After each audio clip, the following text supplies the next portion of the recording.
Oyagala ku trackinga mwagalwawo naye toyina access ekwata ku simu ye, abalala muli wala n'abagalwa bammwe bali walala. Oluvannyuma lw'okuvaayo n'enkola vidiyo gye nabalaga nga tuyiga bute bwe tusobola okuba nti tuhakinga WhatsApp y'omuntu oyo n'oba nga omanya byonna byonna by'akolera ku ssimu. Komenti zibadde nnyingi ge mazima okuva lwe nakola vidiyo eyo. Woba tewagiraba yitayoko obe nga olaba vidiyo eyo. Komenti zibadde nnyingi nga mwenna muŋŋamba nti kati ffe abali e Saudi nga tetwagala okutrakinga abantu baffe nga tetusobola kubanga tukwata ku masimu gaabwe. Tukoze tutya? Abamu ne mugamba muli Saudi, muli Oman, muli Jordan, muli Bahrain, abala muli Qatar. Komenti zibadde nnyingi nnyo. So olunaku olwaleero nzize nkiriyalinge eya ku nsonga eyo ey'okutrakinga omuntu nga tolina simu ye. Kansooke mbanirizeeko mwenna abalabi bange wonna w'osinziira nga bw'osanga vidiyo ya Maggie togiyitako. Mukwano nkwebaza nnyo ky'okola ky'amaanyi. Mukama Katonda abe nga akumpeera nnyo omukisa. Ate wensabira naawe omupya nga it is your first time okuba nga munnange osinkana channel yange, ngenda kusaba obe nga onkonerako awo wansi ku kigambo subscribe obeere nga ate otwegattako. Teweerabira naawe alina ekibuuzo kiteekewo mu comment section, nja kuba nga nkuddamu nga nfunye solution yaakyo. Alright. Tugenda kuba nga tweyongerayo ku nsonga eyo. Nze ng'omuntu ndi omuntu anyiga kye bayita essimu. Era bw'oba ondekedde essimu yo n'enjiwa obudde tewali kintu kinnema ku ssimu. Ate ndi omuntu ayagala okukola nnyo research. Njagala nnyo okunoonyereza ku kintu kye mba njagala nkiwa obudde okuleka nga amazima tekirina solution yaakyo. So kati go wenna eyabadde ng'abuuza nze omuntu wange ali Uganda naye ate mpulira njagala omutrakinga nkoze ntya? Mazima gali nti okusinziira ku kye nnina ngenda kuba nkikubuulira, naye ate bwe mba ntunatunamu era ngenda kunnyonnyola nti kiyinza obutakuyamba nnyo ng'ate eri vidiyo gye twakola eyavaako nti singa ekyo ky'okikola ne kibeera successful, mukwano osobola okumanya omuntu wo biki byayogera ne baani, ani amukubidde, voice note gy'asindise erimu biki, amusindikidde voice note eyo erimu biki byamugambye, asindise bifaananyi ki, byonna oba osobola okubiraba. Naye ate eno enkola gye nnina eyinza okuba nga nkaluwomukko, ngenda kugikunnyonnyola. Enkola eno gye tuyinawo nti singa oba onyize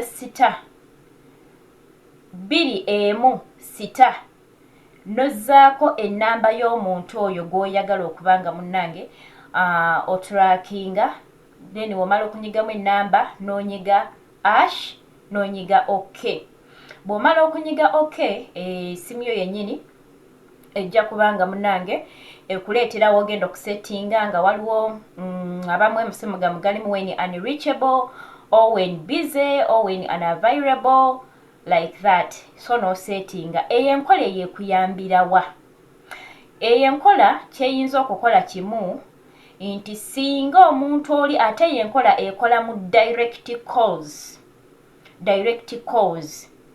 So eyo enkola ekola ku direct call nti singa bakubira omuntu wo essimu n'agifuula busy, it depends wagisettinga ota when busy or when unreachable or when unavailable oba when unconditional oba kiri bwe kityo. So bwe bakubira omuntu oli essimu n'atagikwata oba n'agifuula busy, essimu eyitawo obutereevu n'ejja ewuwo. Kati gwe osobola okukwata essimu eyo n'owuliriza oli by'ayogera, wabula bw'okola ensobi n'oyogera ajja wulira eddoboozi nti siri eryo. So kati oli ajja kugwamu agambe omuntu gwe njogera naye nga si yeye. Ajja kuddamu amukubire n'agikwata amugambe nakubye essimu yo. Abamu okigendera nnyo nti waliwo olw'okuba omuntu lwagamba nakukubidde essimu n'ogikwata naye nga toyogera. Kyokka nga gwe bw'otuna ku ssimu yo tolaba nti olina essimu gye waalisiivinze. Ekintu ekyo kibeera bwe kityo. Naye lwaki nkugambye nti era still gwe ali abroad tekigenda kukukolera, ate nga yenkola eyalibadde nnyangu ey'okukukolera. abantu abali e Uganda tukimanyi bulungi nti omuntu owabanga ali abroad okumukubira essimu olina okuba nga olinako airtime awera. Oba olina okuba nga olinako wakati w'omutwalo okudda waggulu nga airtime gwakuba. Kati essimu ono ali e Uganda abamukubira era bali Uganda.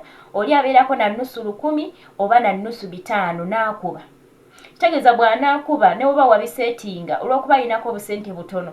Oli gwakubidde ne waana batakutte ne weena essimu nga teriiko era tejja kuyitawo kujja wuwo gw'osobole okuwuliriza lwaki tyoli obusente abeerako na butono.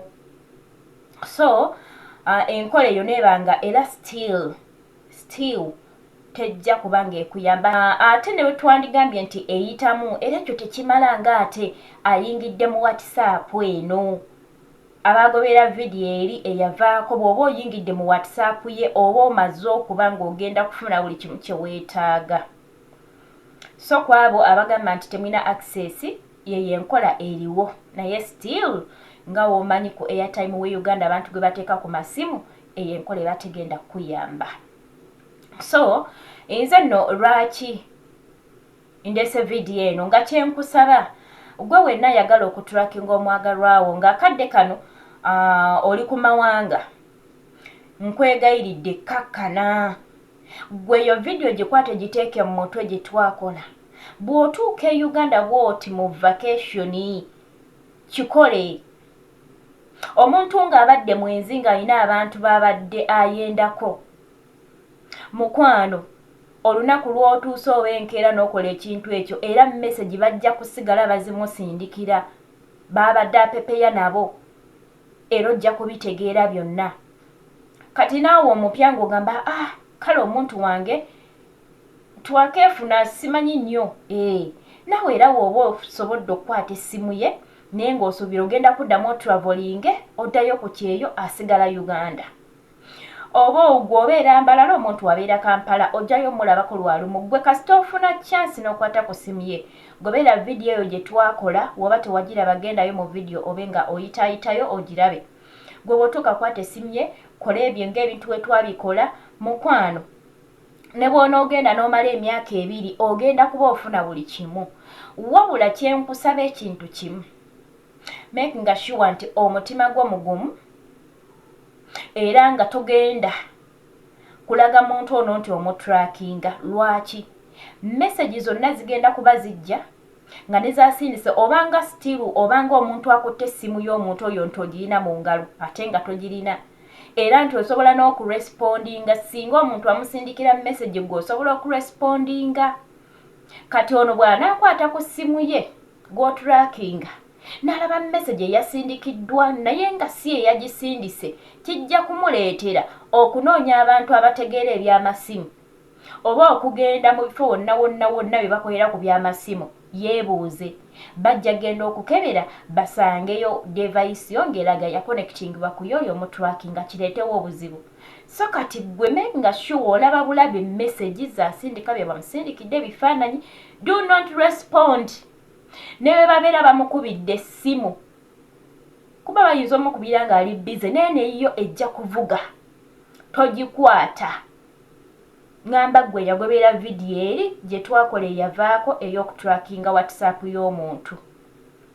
Omulimu ogugwo gw'olina okukola gwa kulaba bulabi message. Onaamugambye ki, onaamugambye ki, onaamuzzeemu ki, bifaananyi ki bino, programu ki, byonna ojja kuba obiwula naye do not respond okulaba nti oli takugwamu. Mpozzi n'ekirala era mu vidiyo ezo ze tuyitamu emabega nabalaga nti era osobola okukobera essimu yo n'olaba oba waliwo atrackinga WhatsApp yo. Vidiyo mugende nga muziyiteeyitemu era nabakolera vidiyo nti naawe kennyini ojja gamba nti gw'ogenda otrackinga oli nga naye mwennyini vidiyo yagiraba era naye ng'ajja kutrackinga. Kati osobola otrackinga eyiye ng'ate naye bw'atrackinga eyiyo. So kati muyige butabwokebera WhatsApp yo okulaba oba tewali muntu munnange nga ya connectinga ku WhatsApp yo receiving messages zo n'azisoma buli kimu mukebere amasimu gammwe. So kyekyo bamikwano nza kyengenda okubasaba mukakkane mugume we mukomerawo e Uganda kubanga temugenda kubeera ku byeyo paka lasti bwe kirungi nti akakodyo wakayize bw'okomawo e Uganda woba otuukira woba osuubira okuddayo ku kyeyo omuntu oleka ng'omaze okukola ekintu ekyo gw'ogende omuntu omwezi nga mu butuufu ye mwezi mu mwezi gumu ojja kuba omaze okumutegeera oba mbadde mulina pulaani zammwe nga zikwatagana ku bya ssente ng'ogenda muteekamu ssente omanye wa woogwa oleme kuteekamu ssente zo. Kale bamikwano mukama abankumire nnyo atakumira mpeera tujja kuba nga tusinkana mu videos eziddako mubeere bulungi mukama abankumire mweraba.